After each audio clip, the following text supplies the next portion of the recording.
বৃদ্ধ লোকটি যাকে দেখছেন তিনি এশার নামাজ আদায় করার জন্য মসজিদে গিয়েছিলেন। মসজিদ থেকে বের হয়ে দেখেন ওনার অটোরিকশাটি চুরি হয়ে গেছে। মসজিদের গেটের সামনেই তিনি আর্তনাদ করছিলেন, কান্না করছিলেন। অসহায় বৃদ্ধ লোকটির ছেলে মারা গেছেন।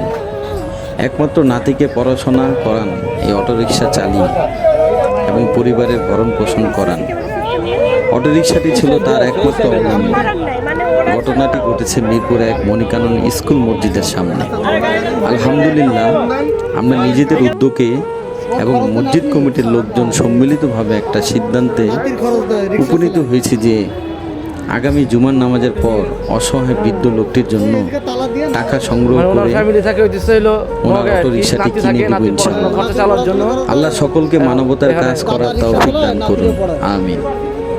বড় ছেলে মারা গেছে না? বড় ছেলে মারা গেছে। উনি নামাজ পড়তে গেছে, নামাজ পড়তে তাড়াতাড়ি করে জামাত ধরছে। তারপর নামাজ 4 রাকাত ফরজ পড়ার পরে আইসা দেখে এখান থেকে রিক্সা নাই, সাইড থেকে রিক্সা নিয়ে গেছে, অটো নেই। কাকা, আল্লাহ ভরসা, আপনারা সবাই সাহায্য করবে ইনশাআল্লাহ।